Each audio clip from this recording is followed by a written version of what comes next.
دعا وہ معجزہ ہے جس کی کوئی انتہا نہیں۔ تم کچھ مانگو اور اللہ نہ دے، یہ اس کی شان کو گوارا نہیں۔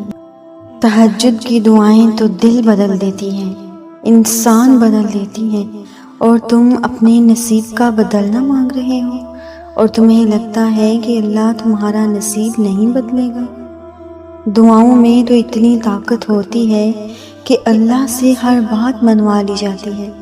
اللہ سے اپنے دکھ کہہ کر ان کو سکھ میں بدل دیا جاتا ہے۔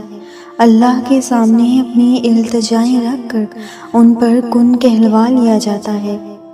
اللہ کے سامنے اپنی پسندیدہ چیزوں کو رکھ کر اللہ سے ہاں کروا لی جاتی ہے۔ دعا تو اتنی طاقتور ہے کہ بادشاہ کو فقیر اور فقیر کو بادشاہ بنا دیتی ہے۔ پھر مسئلہ نصیب کا ہوا یا قصہ ماضی کا ہو، ادھوری کہانیاں مکمل کر دی جاتی ہیں۔ اللہ جب آپ کی کہانی پہ کن فرمانے والا ہوگا تو آپ کے دل میں ایک سکون نازل کر دے گا، آپ کو اللہ تہجد تک لے آئے گا۔ اور سنو، میں جانتی ہوں کہ آپ کے دل بھاری اور آنکھیں بوجھل ہو چکی ہیں، سفر حیات نے تھکا دیا ہے، آپ کے پاس تلخیاں بہانے کے لیے کوئی کندھا میسر نہیں ہے۔ وہ جو اپنی ہی سوچوں سے جنگ لڑتے لڑتے ہارنے لگتے ہیں، وہ جن کا اللہ کے سوا کوئی بھی نہیں ہے، ان سب کے لیے ایک تسلی، ایک امید، ایک یقین۔ اللہ فرماتا ہے کہ اللہ آپ پر بہار لائے گا، اگرچہ آپ کی خزاں طویل ہو جائے۔ غم نہ کیجیے کہ تکلیف تا عسر کے بعد حسین ترین یسر کا وعدہ ہے۔ سنیں، آپ کو آج میں ایک بات بتاتی ہوں۔ میں نے ایک کام بگاڑا، پھر میں نے اللہ کو پکارا تو اس نے میرا بگڑا ہوا کام سنوار دیا۔ میں نے سوچا میری کوئی نیکی کام آ گئی جو اللہ نے میری سن لی ہے، شکر نہ کیا اور اس کو بلا دیا، پھر سے اس نے میرا کام بگاڑا۔ اب کہ یاد آیا کہ پہلے جب اللہ نے مدد کی تھی تب اس کا شکر ادا نہیں کیا تھا، اب کہ تو وہ میری پکار نہیں سنے گا۔ خیر، پھر سے اللہ کو پکارا، اس کے سوا جانا بھی کہاں تھا، پھر سے اس نے میرا کام بگڑا ہوا سنوار دیا۔ اب کی زبان سے رسمی سا شکر ادا کر دیا اور پھر سے اس کو بلا دیا، پھر سے میرا کام بگڑا۔ اب کے تو بالکل امید نہ تھی کہ وہ پھر سے ایک ناشکرے بندے کی پکار سنے گا جس نے اس کی نعمتوں کو بلا دیا تھا اور اس کے شکر کا حق ادا نہ کیا تھا۔ پھر یہ کیا، اس بار بھی اس نے میری سن لی اور میرا بگڑا ہوا کام سنوار دیا۔ اب کے تو آنکھ آنسو بہائے بغیر نہ رہ سکی اور اس بار دل نے سجدہ کیا، کیونکہ اس بار میں نے جان لیا تھا کہ اللہ نے جب پہلی بار پکار سنی تھی وہ میری کوئی نیکی کام نہیں آئی تھی، وہ تو اللہ کا مجھ پر احسان تھا۔